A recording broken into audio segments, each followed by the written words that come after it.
O lango vi inga I la fio lo mātou. Mātou vi ma whawhitei te la fio. Ina ua ala whai mai le fio ngai pāmia ma le kāpineta e maise whaurulunga o matanga renga uma. Malo watu nuu le nei tai au fau. Vi ia, sanga vi ia la fio I mea o malawa. Mātou whawhitai lau pui puinga o le soifua ma le mātou ola. O mātou mawai le nei tai au ma le nei aso fau. Lau fio mātou watu le nei aso, fuafuanga, alo malo. Ai mai se fo le whapitoa le nei mtanga renga. Ia fiso swani lau fio I so se me lau. Mea mātou te whewa I ai, ai mai se whe malanga ai. Ai mātou umalawa le nei aso. Pātau nuina fuafuanga uma I lo alofa, lo wanga le lei. Whamangalo I mātou I mea o mātou se, mwhale tonu ai. Ai fo I lava le vi inga I lau fio, so se mea mātou mantua nei tai ao. Nei puti po tau mafa o mātou maua, ia e whapa ia ma whamanuia. Whamanuia I la tonga tāpenaina mo I mātou.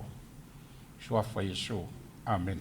E le ava ma whalalo e whatalo whatua le pa ia ma le malo le komiti. O mwhai ona tātou whatasi I le nei tai ao. Ia o se fosanga pupo ule ale mtanga luenga o soifua malo loina. E tusa fo I o nisi o ngā luenga te tele. O lo whapea ona whaatino. O ngā luenga foi o mai on whaatino. Ia o ngā luenga nisi foi o ngā luenga o lo whanga solo pea I le teminei. A wā lava le whaare leia o le tato au nanga whaare soifua malo loina. O le vaenga mua o le se tasi o ngā luenga that's in the pipeline. O lo whamoe moe e o lo whanga solo teminei. O le titilo le whausia ia se nofoanga fau. E whaatino ia au nanga tau dental service pol vaenga leo le dental o no ua whaapiapi lava no whanga o loo ia I le teminei. O le alaua mai e on whanga solo peo na mata mai la soiva a pelila tau sanga nei. Ia le reviewing evaluationing o pitch pe yo na tu mai e al whamoe moe le ngaluenga le whausia I le mea loo ia I le NKF2I. I le pito le tai o tatou lotua I le situ o le awala le mea lo mea lasa I le NKF2I ai le isi fina o tai le no whanga fō lo ia I le teminei o le singa luenga mo se fia le tatou komiti pe tu samal tau ma le 2 milion ta la o le multi-purpose training center lea for the nurses o le ana luenga o loa tau sanga whatala noa ma whaanga solo o le project implementation status o lo ia I le teminei o mai on whaatino le evaluation ma ua mai a foi ona tu sia le lipoti ma lo whaatamilo le lipoti teminei isui o komiti mo le saininga ia whaapea loan tu atua I le tender sport for evaluation. Tūlanga lea mo sila fia out of 4 e whaia firms bid mai e ngā luenga lea ia ana le tasi lava le firm o mwhai o ngā satisfy uma conditions e o na mai aile administration evaluation I whaapea le technical evaluation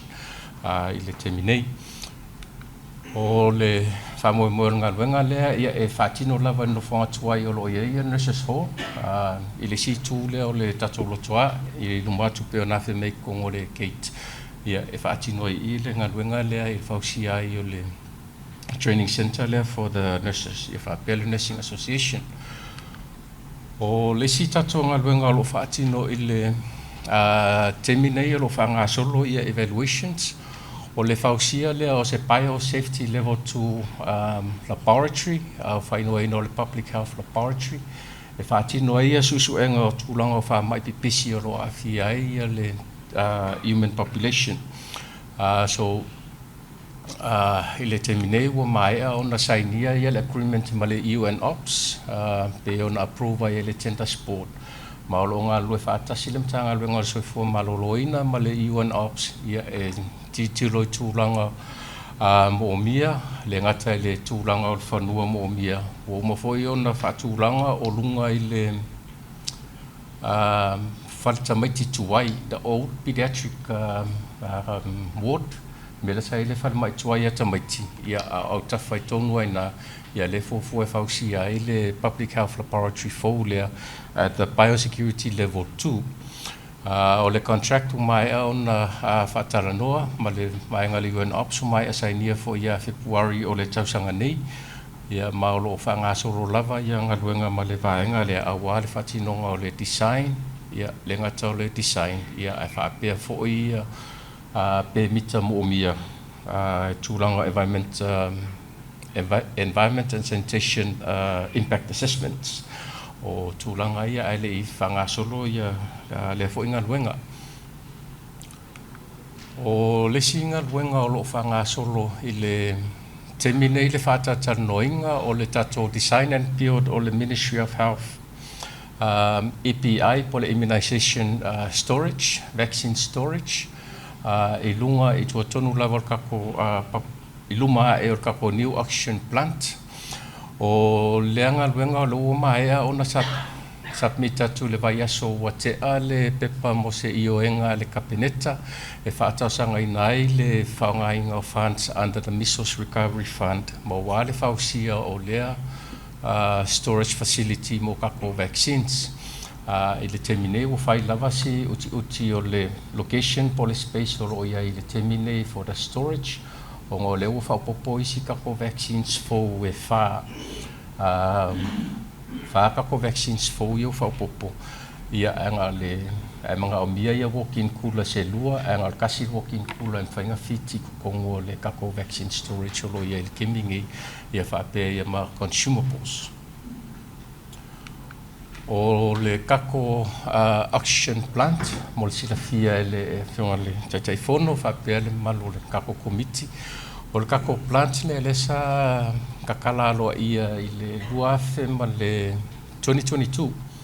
le luafe lufulua sa kala aloa ia I le plant le I se fesosoangi ma le malo ngi usila sa whakopea I le whakaunga mainga ako uma o le kako action plant le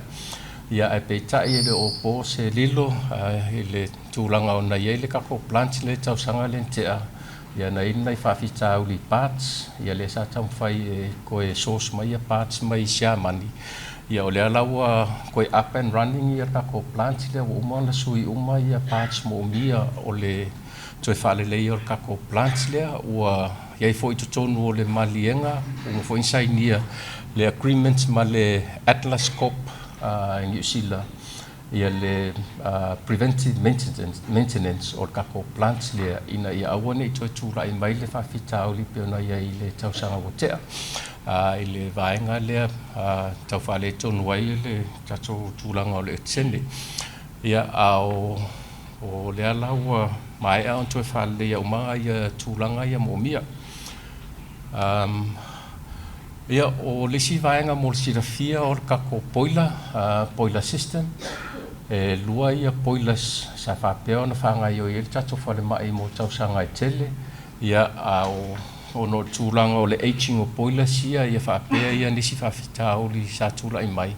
ia o le ua prokiu ai le si kako boiler fou o mawhoilanga install le boiler fou le alaua kolu ai boilers ia wha e awa ai awa le whatinonga o le tūlanga o le afoingi o le sterilization o equipment ia o kako operating theatre ia manisi lava vaenga mo mia o le tato whale mai o le alau mai a whausia le nofoanga e tuoi le poila foulea ma uma foinga ko ngeki kako poila foulea ko e kasisi vaenga o ngai nisinga luenga mo mia a wale ko e whale leia o pipelines ia sa mo le poila anga e le whale mai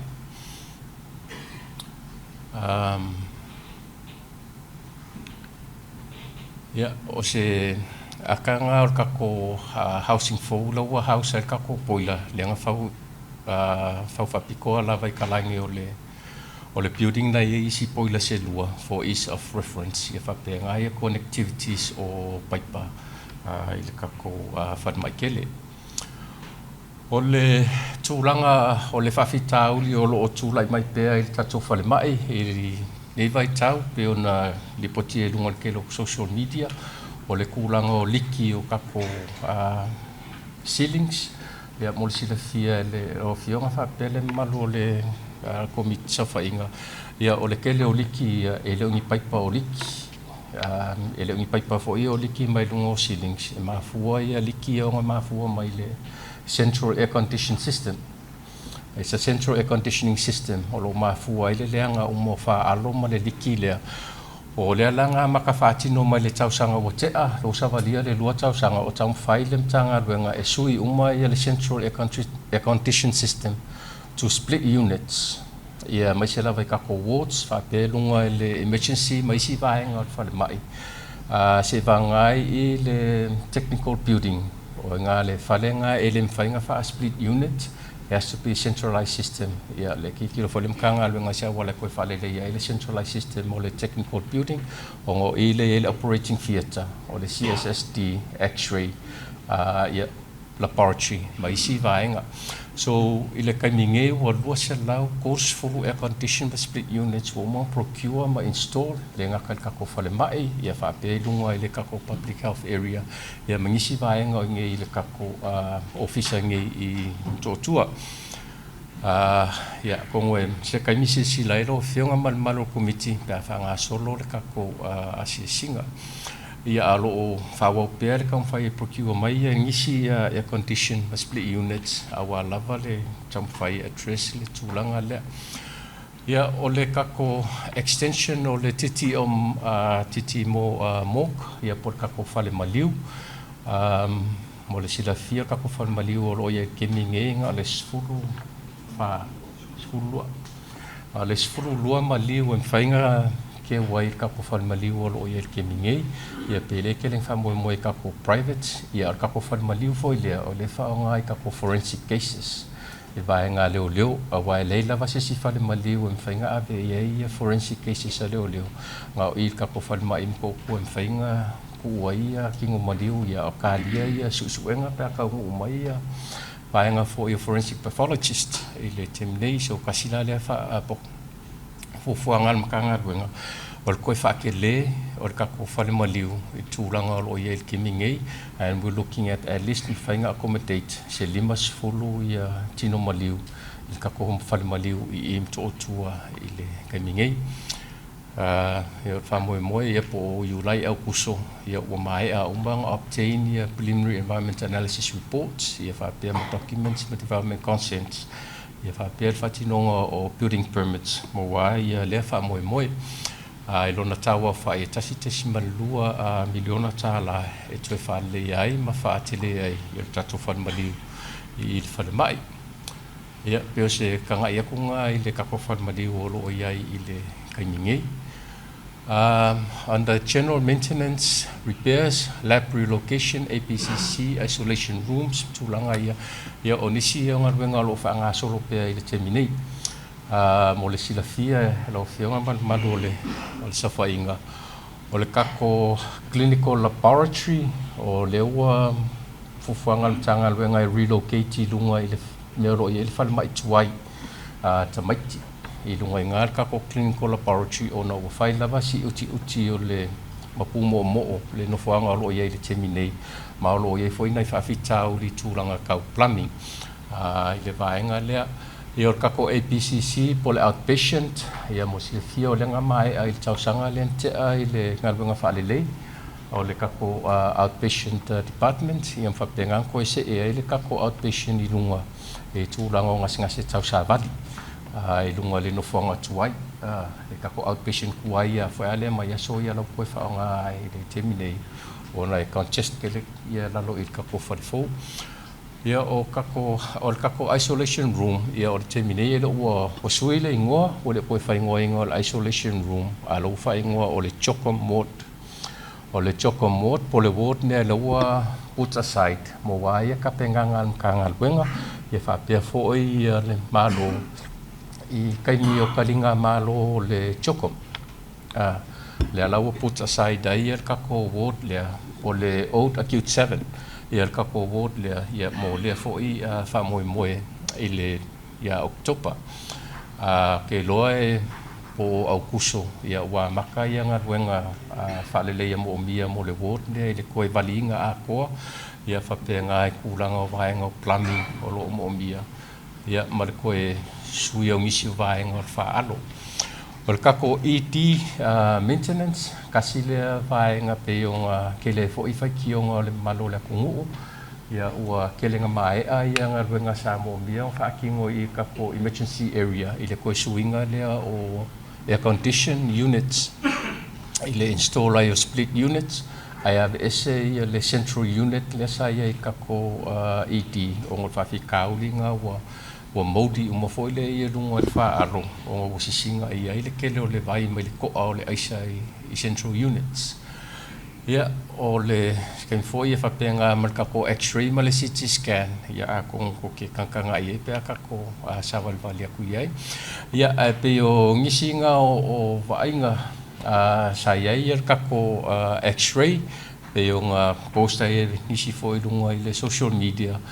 Ia o mo foi langa ngā lue ia le kako vaenga o maintenance e koe sui a koa ia whaalo mtulanga ia. But the biggest challenge a le suia le system ia ele mwhainga fo ia o le challenge le lo fionga ko ngoi koe laku kako sa valinga ngi ia ua koe a makan koe mode mai fo ia whaalo ia because after every 4 weeks also ia wa maka fo koe mode ia ma koe sui ma tulanga whapenga ia alo ngā luela vai kamwhai e sui ia kako system sia i ngā whainga fo ia tulanga lea o le maweleanga o kako whaalo.